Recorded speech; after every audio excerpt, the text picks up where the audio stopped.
ரத்தினங்கள், முத்துக்கள் என்று பல வளங்களை தன்னகத்தே கொண்டுள்ள ஆழ்கடலை போன்றதுதான் ஆன்மீகம். கடலை போலவே ஆன்மீகத்தையும் அளக்க முடியாது. ஆனால் ஆன்மீகத்திலே உள்ள பல நல்ல சிந்தனைகளை நாம் தினமும் பருகலாம். கடலிலே முத்தை எடுப்பதற்கு எப்படி ஒரு தனித்திறமை வேண்டுமோ அதை போல ஆன்மீக முத்தை எடுப்பதற்கும் ஒரு தனி ஆற்றல் வேண்டும். எந்த ஒரு விஷயத்தையும் நம்முடைய சிந்தை தெளிவு பெறுகிற விதத்திலே மிக அழகாக எடுத்துச் சொல்லக்கூடிய ஆற்றல் படைத்த திருமதி சுதா சேஷகன் நம்முடைய ஆன்மீக டாக்கீஸில் ஆன்மீக நேரம் என்ற தலைப்பில் தினந்தோறும் தன்னுடைய ஆன்மீக சிந்தனைகளை நம்மோடு பகிர்ந்து கொள்ள இருக்கிறார். ஆன்மீகம் என்று சொன்ன உடனேயே நிறைய பேருக்கு அது ஏதோ வயதானவர்கள் விஷயம் என்பது போல தோன்றும். கடவுளிடத்தில் எப்படிப்பட்ட பக்தியை நாம் காட்டலாம், எந்த விதமாக பக்தி என்பது அமையலாம் என்பதை பற்றி பிரஹ்லாதன் என்கிற ஒரு சிறுவன் குறிப்பிட்டான். நிறைய பேர் கடவுளை ஒருமையில்தான் அழைப்பார்கள். என்னடா முருகா, எனக்கு செய்ய மாட்டாயா என்று கேட்பார்கள் இல்லையா? அது ஒரு வகையான உரிமை. ஆன்மீகத்திற்கு வயது கிடையாது. ஆன்மீகம் ஏதோ வயதானவர்கள் பார்க்க வேண்டிய விஷயம் இல்லை. ஆன்மீகத்தில் இருக்கிற பல விஷயங்களை பக்கத்தில் போய் உன்னிப்பாக பார்த்தால் நம்முடைய அன்றாட வாழ்க்கைக்கு என்னவெல்லாம் தேவையோ அதையெல்லாம் அந்த ஆன்மீகம் கொடுத்து விடும் என்பதை புரிந்து கொள்வோம்.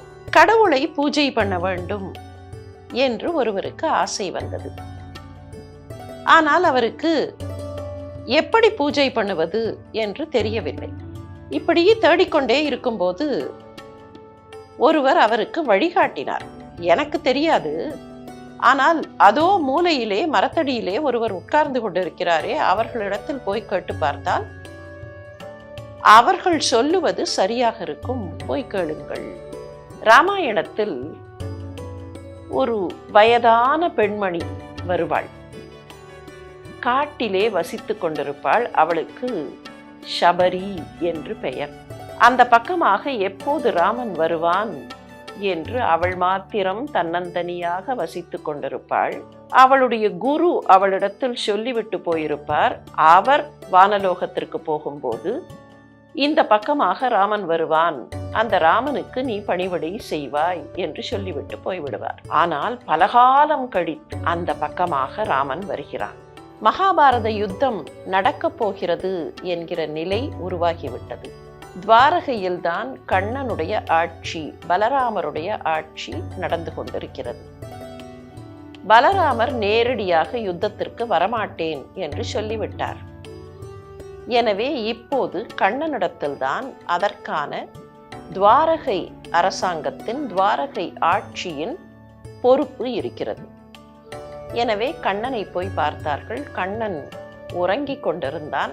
திருநாவுக்கரசர் தேவாரம் பாடிய மூவரில் ஒருவர். இந்த திருநாவுக்கரசருடைய வாழ்க்கையில் ஒரு சம்பவம் நடந்தது. இவரை ஒரு முறை சுண்ணாம்பு காலவாயில் அடைத்தார்கள்.